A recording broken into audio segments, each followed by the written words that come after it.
Quero te convidar a abrir a tua Bíblia nessa noite em Mateus, Evangelho segundo Mateus, capítulo de número 25.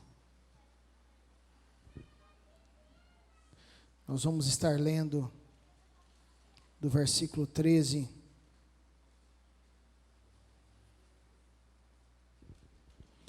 até o versículo de número 40. Você que está nos acompanhando em casa, daqui a pouquinho nós vamos estar colocando também na tela, mas você pode estar nos acompanhando em nome de Jesus. Este é um conjunto de 5 parábolas que Jesus fala acerca do reino de Deus. Então a primeira, ele fala sobre a parábola do dono da casa e do ladrão. A segunda, a palavra dos 2 servos. A terceira, a parábola das 10 virgens. A nossa, que nós vamos estudar hoje, a parábola dos talentos. E a quinta, a parábola das ovelhas e dos bodes. E eu creio, queridos, que Deus tem algo especial para ministrar as nossas vidas nessa noite. Então abra o teu coração, abra a tua vida para receber esta ministração em nome de Jesus. Mateus 25, versículo 13 diz assim: Vigiai, pois, porque não sabeis o dia nem a hora. Pois será como um homem que, ausentando-se do país, chamou os seus servos e lhes confiou os seus bens. A um deu 5 talentos, a outro 2 e a outro 1, cada um segundo sua própria capacidade. E então partiu. O que recebera 5 talentos saiu imediatamente a negociar com eles e ganhou outros 5. Do mesmo modo, o que recebera 2, ganhou outros 2. Mas o que recebera 1 saiu, abriu uma cova e escondeu o dinheiro do seu senhor. Depois de muito tempo, voltou o senhor daqueles servos e ajustou contas com eles. Então, aproximando-se o que recebera 5 talentos, entregou outros 5, dizendo: Senhor, confiaste-me 5 talentos, eis aqui os outros 5 talentos que ganhei. Verso 21, disse-lhe o Senhor: muito bem, servo bom e fiel. Foste fiel no pouco, sobre o muito te colocarei. Entra no gozo do teu Senhor. E aproximando-se também o que recebera 2 talentos, disse: Senhor, 2 talentos me confiastes, aqui tens outros 2 que ganhei. Disse-lhe o Senhor: muito bem, servo bom e fiel. Foste fiel no pouco, sobre o muito te colocarei. Entra no gozo do teu Senhor. Chegando por fim o que recebera 1 talento, disse: Senhor, sabendo que és homem severo, que ceifas onde não semeastes, e ajuntas onde não espalhastes, receoso, escondi na terra o teu talento. Aqui tens o que é teu. Respondeu-lhe, porém, o Senhor: servo mau e negligente, sabias que ceifo onde não semeei e ajunto onde não espalhei? Cumpria, portanto, que entregasse o meu dinheiro aos banqueiros, e ao voltar receberia com juros o que é meu. Tirai-lhe, pois, o talento, e dai ao que tem 10, porque a todo o que tem lhe se dará, e terá em abundância, mas ao que não tem, até o que tem lhe será tirado. E o servo inútil, lançai-o para fora, nas trevas, ali haverá choro e ranger de dentes.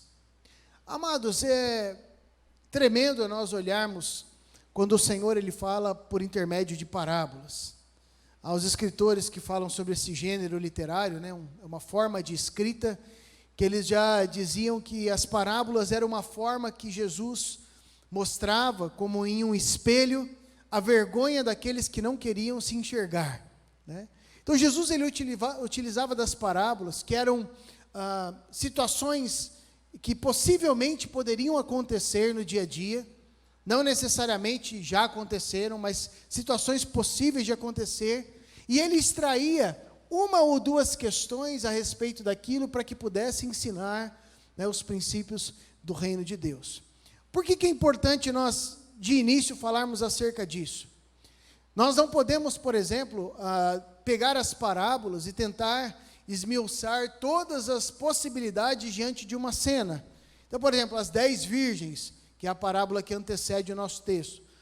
O Senhor, Ele coloca ali algumas coisas muito específicas para ensinar os princípios que Ele deseja. Então, Ele fala sobre as lâmpadas com azeite, tinham as nécias, né? E as outras que eram imprudentes. Então, se nós olharmos para as parábolas e tentarmos extrair algo mais do que aquilo que Cristo está ensinando, não é essa forma que nós devemos trabalhar, né? Não é a leitura certa. Então, não adianta a gente pegar as 10 virgens e começar agora a teologizar em cima de algo que Jesus não disse. É porque as virgens foram, né? E as virgens foram para determinado lugar e tentar aumentar as coisas. Mais ou menos como a parábola do bom samaritano. Há quem, por exemplo, pregue a estadia onde ele ficou, o local, o hotel que ele ficou, é a casa de Deus, e o dono do hotel é o pastor. Não é isso que o texto está querendo dizer. Parábola do bom samaritano, o Senhor está dizendo acerca de uma caminhada de religiosidade e de pessoas que têm uma caminhada disposta a ajudar o próximo. Então, nós precisamos tomar muito cuidado quando nós falamos de parábolas, para enxergar aquilo que Jesus está querendo dizer. Por isso que as parábolas, elas já vêm com a própria explicação dela, para que nós possamos compreender. E é interessante, queridos, que a parábola dos talentos, ela tem uma estrutura simples para nós entendermos. Então, verso 14 e 15 é a introdução da parábola, verso 16 a 18, nós temos a descrição das atitudes dos 3 trabalhadores, e o verso 19 até o 30, nós temos a reação do Senhor diante dessas atitudes. Nós sabemos que aqui são as parábolas do reino, a parábola que antecede a das 10 virgens, mas nós vemos aqui muito claro uma questão específica. Nós temos um senhor que vai viajar, deixa confiado aos seus servos, né, uma moeda antiga chamada talento, que também ela pode ser reconhecida com a expressão ático. O talento grego, por exemplo, ele pesava em torno de 26 quilos, né, de ouro. E o talento romano, 32,3 quilos. Então, um talento. Então, note que aqui, por que é importante nós analisarmos nessa perspectiva? Porque quando o Senhor ele está falando acerca de um talento, no caso 5 talentos, 2 talentos e 1, ele não está falando acerca de uma moedinha. Quando o Senhor ele utiliza essa parábola e ele fala acerca daquilo que o seu Senhor confia aos seus servos, ele está falando de uma riqueza tremenda. Há pessoas que identificam os talentos como sendo os dons espirituais. Não é sobre isso que Jesus está falando. Há pessoas que identificam o talento romano ou grego com os nossos talentos, quando não é nisso que o Senhor está falando. Na prática, o texto está abordando acerca da responsabilidade com uma grande riqueza. E nós já vamos entender o que isso significa. Jesus, ele utiliza desta parábola acerca do reino de Deus, para fazer alusão à própria ida do Senhor. Ele nos confia como seus servos uma grande riqueza, e o que nós vamos fazer com essa grande riqueza? E é nesse sentido, queridos, que enquanto eu meditava hoje na palavra de Deus, acerca dessa grande riqueza, este grande peso em ouro, né? Imagine você, queridos, o quanto trazia de responsabilidade para estes servos. Só nesse fato aqui nós já temos uma revelação de Deus tremenda para a nossa vida. Há quem pensasse então que seriam 5 moedinhas, né? Foi lá, pegou as 5 e trocou por 10, né? Agora imagine isso, querido, né? 130 quilos de ouro. E o primeiro servo foi lá e negociou. Como eu disse, a parábola ela não serve para a gente especular outras coisas. Aqui não está falando sobre a capacidade de nós negociarmos na bolsa de valores, entre de outras questões. O que Jesus está falando aqui não é de dinheiro, não é de finanças. Mas ele usa algo extremo. Jesus, ele até coloca uma quantia enorme. Dificilmente um senhor daquela época colocaria tanto dinheiro, tantos quilos em ouro, na responsabilidade de alguns servos para poder multiplicar aquilo, tendo em vista que pode haver perdas. Mas Jesus, ele usa dessa figura de linguagem, desta parábola, para nos mostrar, em primeiro lugar, que há uma responsabilidade nossa com o reino de Deus.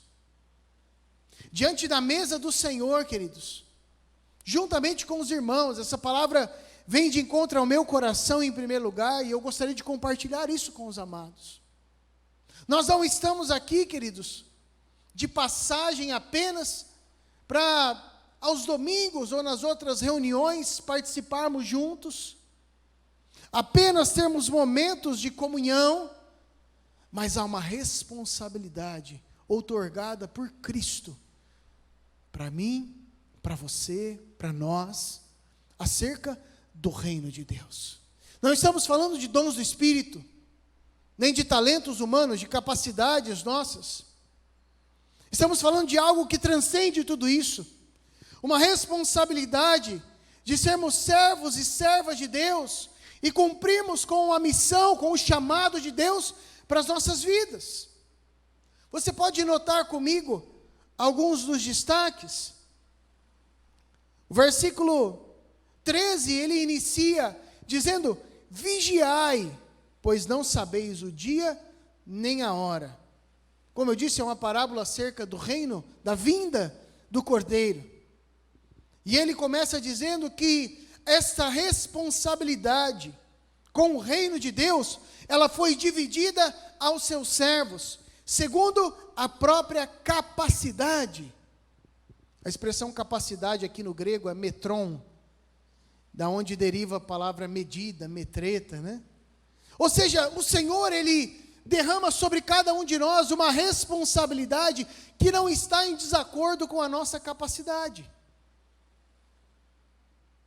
O Senhor, ele não derrama sobre nós uma responsabilidade que foge das possibilidades que Ele mesmo nos deu para gerar fruto, para viver a realidade, para servir ao Senhor. A visão dos seus servos, ela difere.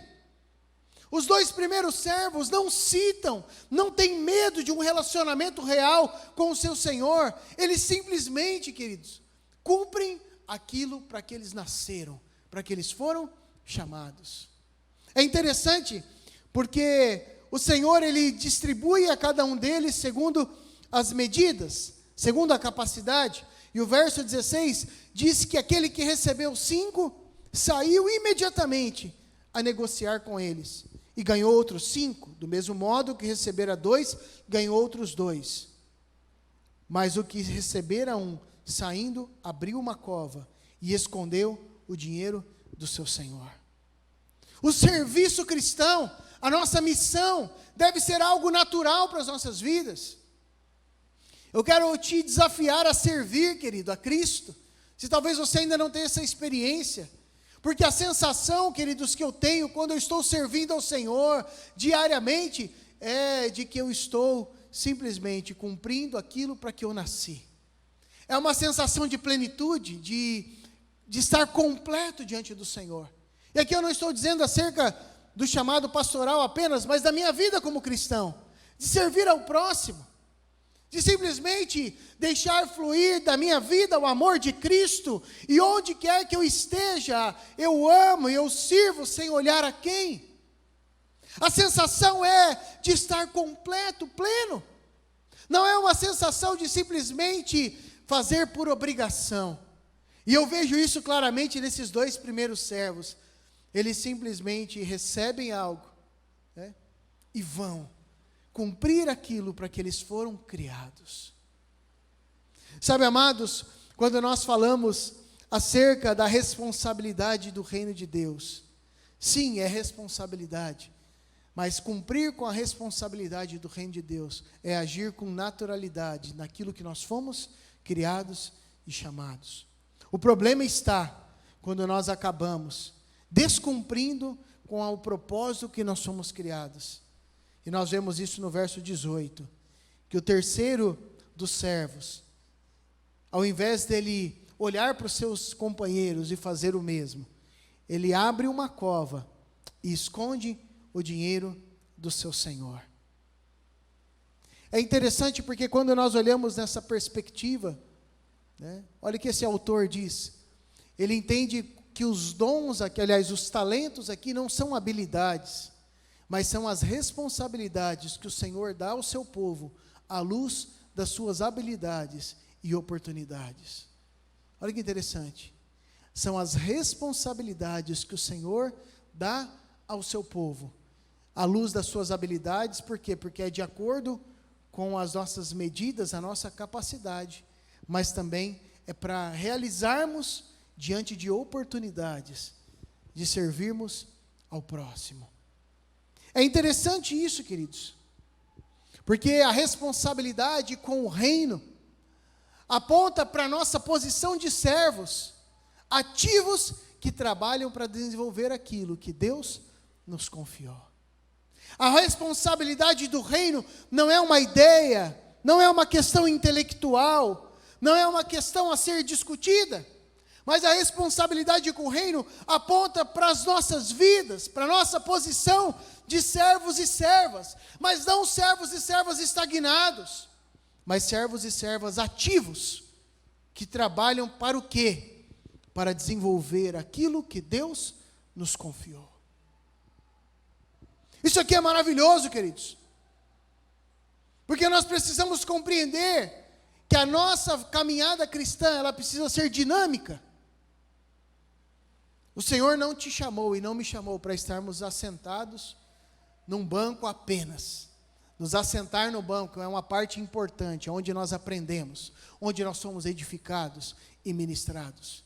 Mas quando nós saímos do banco, querido, nos domingos à noite, e vamos para o dia a dia da nossa semana, é a hora de nós assumirmos a responsabilidade com o reino, e entendemos que eu e você somos servos e servas do nosso Deus, que estamos prontos para trabalhar e desenvolver aquilo para que nós fomos chamados, desenvolver aquilo que Deus te confiou.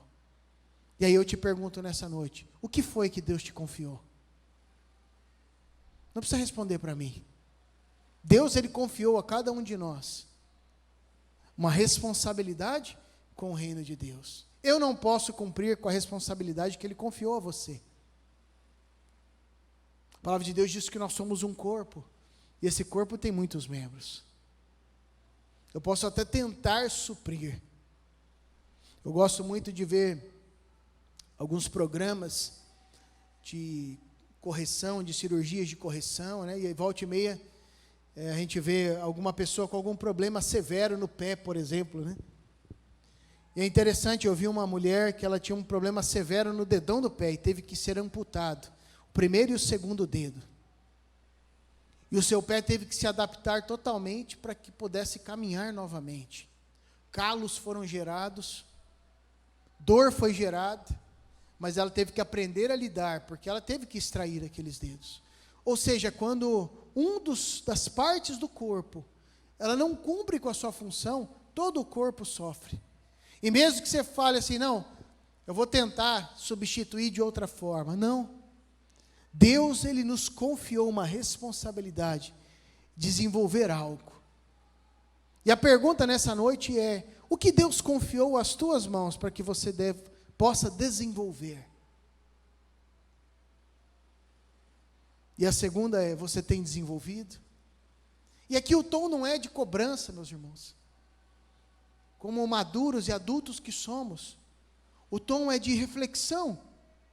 Se Deus, na sua infinita graça e grandeza, sem ser necessário precisar de nós, Ele decide nos agraciar com a bênção de sermos co-participantes, co-herdeiros do seu reino, nos confia uma responsabilidade.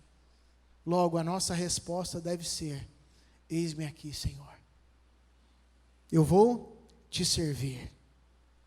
E não utilizar dos argumentos do terceiro servo.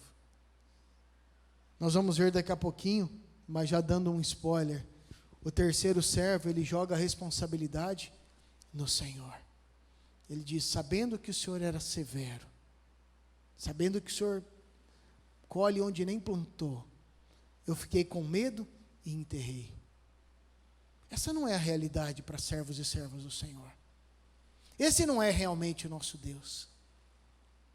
E é interessante, queridos, que a coisa vai apertando, porque a questão aqui não é simplesmente a quantidade, mas a questão é cumprir com aquilo que nós fomos chamados.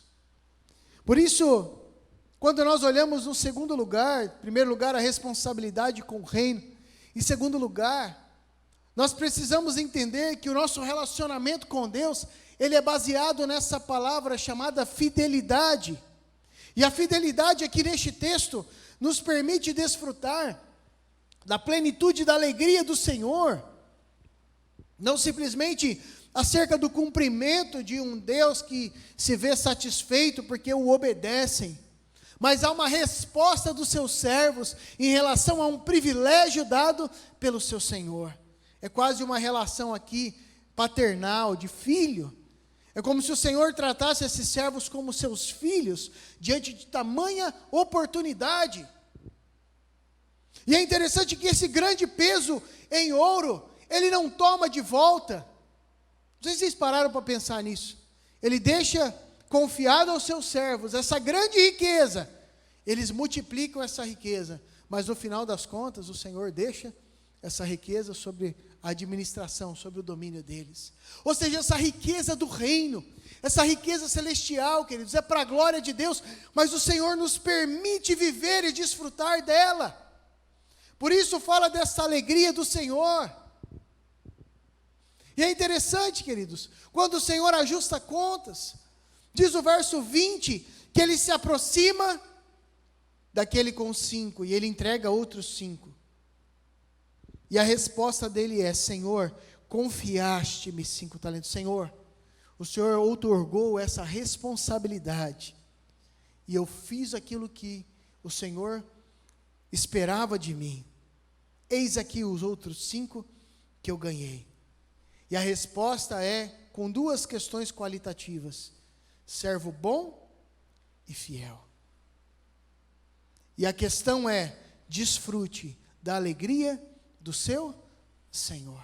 Aqui não é muito obrigado, eu fiquei muito feliz. Mas a ideia aqui é de sermos participantes da alegria de Deus. É como o Senhor fazendo uma grande festa e ele fala: entra para comer esse churrascão junto comigo. Nós estamos aqui celebrando juntos. Note que a ideia que Cristo passa aqui é justamente essa de constantemente. Nós não estamos apenas trabalhando para que o nosso Senhor enriqueça, mas nós somos participantes dessa realidade do reino de Deus. Volto a dizer, não são apenas dons, talentos, habilidades, não é isso. Mas está falando da responsabilidade do reino, onde nós, à medida que cumprimos com a função que o Senhor nos chamou, nós podemos desfrutar desta alegria que é sermos participantes e vivermos no reino de Deus. Isso acontece também com aquele que serviu com os 2 talentos. E a mesma palavra é para ele, servo bom e fiel.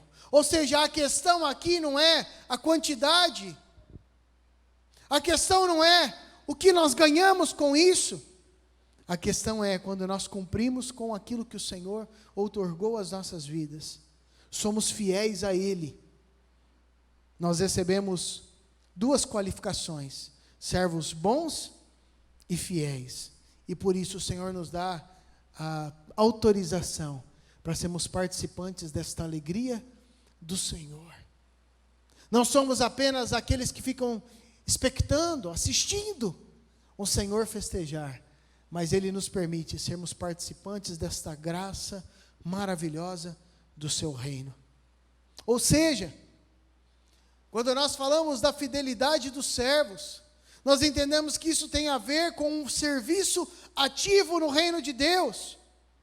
A fidelidade dos servos não tem a ver com a quantidade de dons que nós exercemos, Não tem a ver com o quanto nós fazemos ou o quanto trabalhamos, mas tem a ver com a nossa atividade diante daquilo que nós fomos chamados dentro do reino de Deus. Com este cumprimento.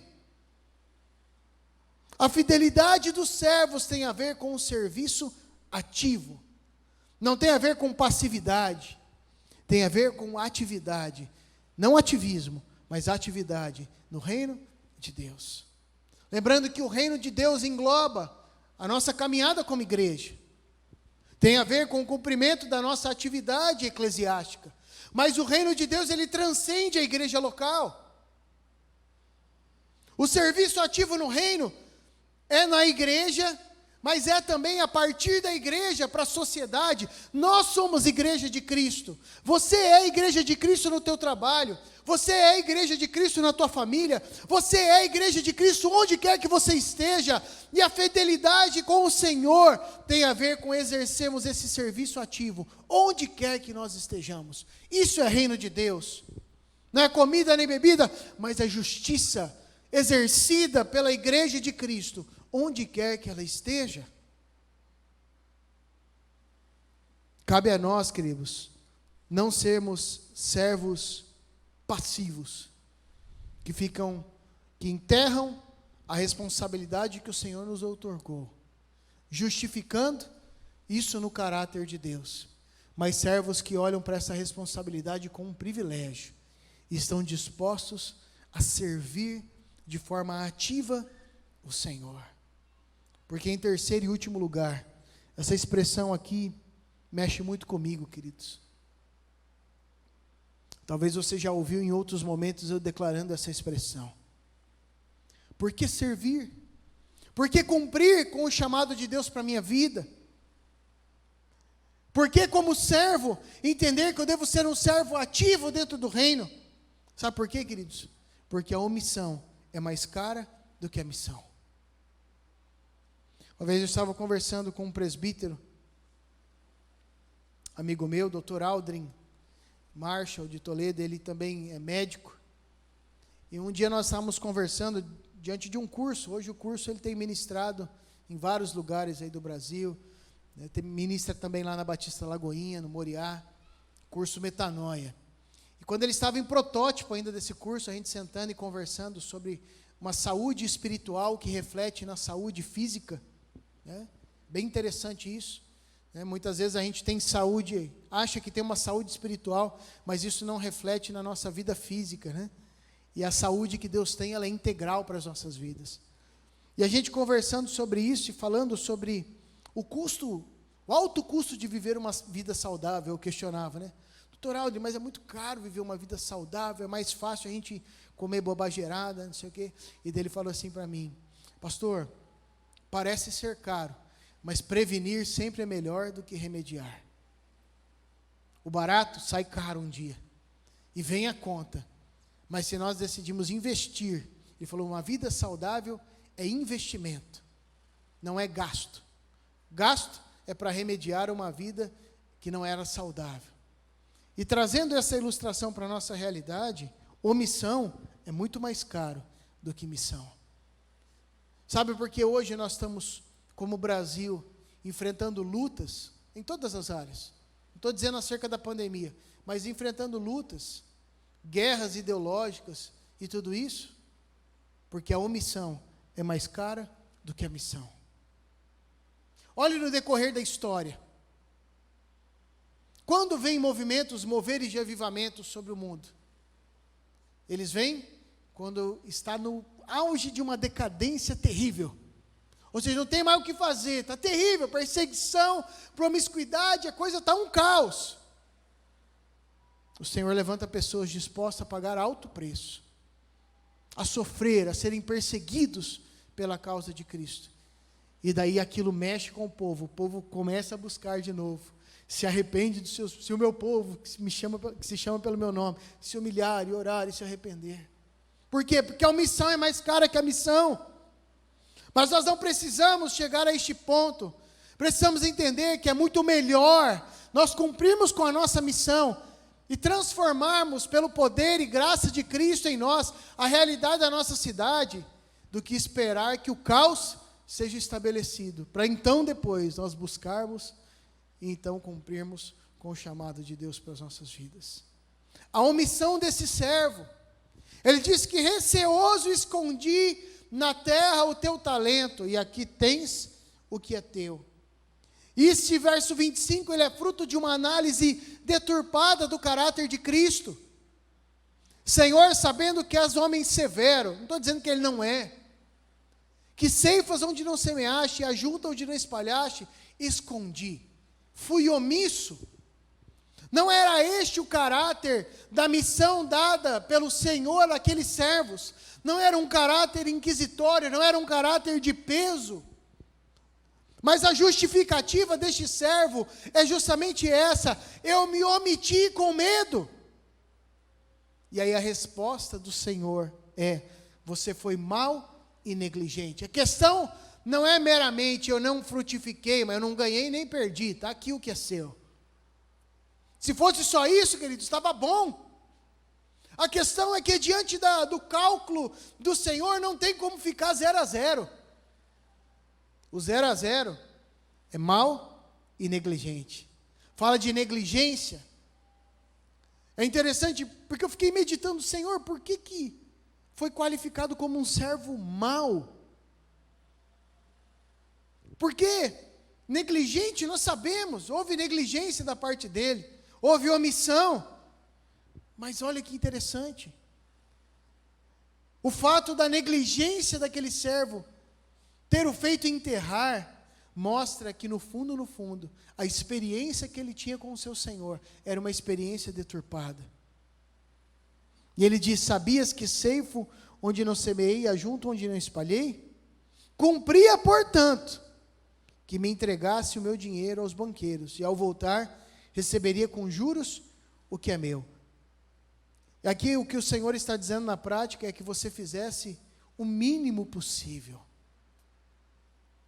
Cumpria você que fizesse o mínimo, que servisse pelo menos um pouco, diante da graça maravilhosa que eu derramei sobre a tua vida. E aqui o foco não é o porquê o Senhor tira e dá àquele que tem mais, que é o que diz o verso 28. E nem o que acontece simplesmente, mas o foco aqui é justamente o serviço. E a tristeza, queridos, aqui não está falando acerca de salvação ou não. Não podemos falar aquilo que o Senhor não nos fala através do texto. Mas é que o verso 30, ele é muito forte para as nossas vidas. Porque além de mau e negligente, o Senhor qualifica o servo com a expressão de inutilidade. O Senhor nos criou para que sejamos úteis dentro do reino de Deus. Nenhum de vocês, querido, é descartável. Nenhum de nós é menos importante do que o outro. Talvez você possa se sentir assim, mas essa noite eu preciso corrigir a rota e te dizer que você é muito importante. Você é útil. A inutilidade está quando nós não cumprimos com aquilo que o Senhor nos chamou. Mas todos nós fomos chamados pelo Senhor. Você é importante, meu irmão, minha irmã.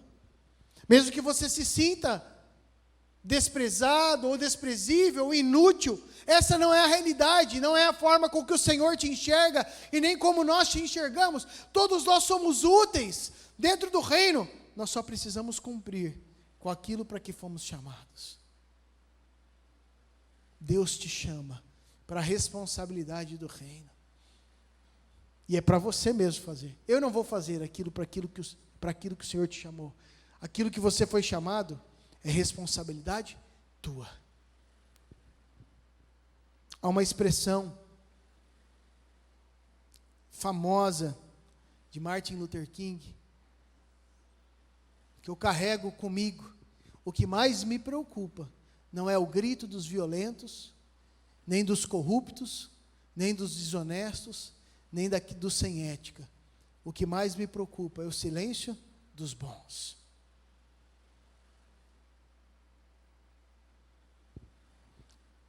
O alvo aqui, queridos, não é o caráter do Senhor, mas sim o caráter do servo, mau e negligente.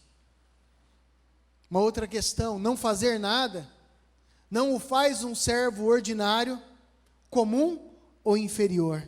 Não fazer nada, ou seja, uma espera passiva, torna aquele servo um servo infiel. Se nós decidimos ter uma espera para o retorno de Cristo passiva, não é simplesmente uma mera questão de acharmos que somos servos ordinários.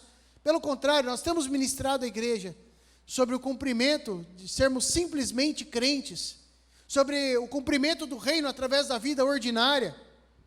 Mas não fazer nada não significa, não, pastor, eu sou um servo ordinário, comum, ou um servo inferior. Não, não é essa a questão. A questão é que não fazer nada, esperarmos passivamente pelo retorno de Cristo para buscar a sua igreja, nos torna servos infiéis. E para nós finalizarmos a reflexão dessa noite,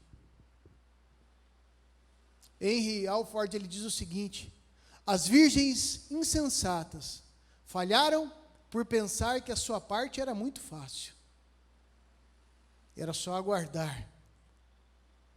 Os servos maus falham por pensar que sua parte é muito difícil. Talvez você fale, é muito difícil servir ao Senhor. Requer muito tempo, muito esforço. É muito difícil. Não. Por isso que nós temos de todas as formas tentado ferramentar a igreja através dos cursos, para que você possa de alguma forma servir ao Senhor e entender que é fácil, porque é o Senhor que nos capacita. É como um filho que volta para o princípio que ele foi criado.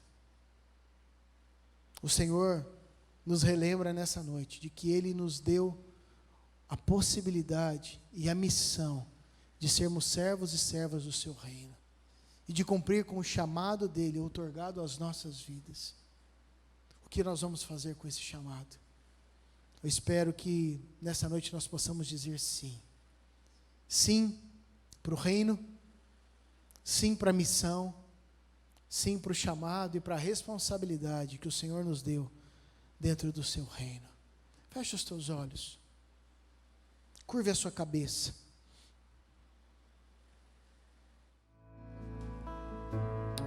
Senhor Deus, aqui estão as nossas vidas, Senhor. E diante da Tua palavra, Senhor, ministrada aos nossos corações, dizemos sim, ó Deus, a responsabilidade com o Teu reino, como servos e servas.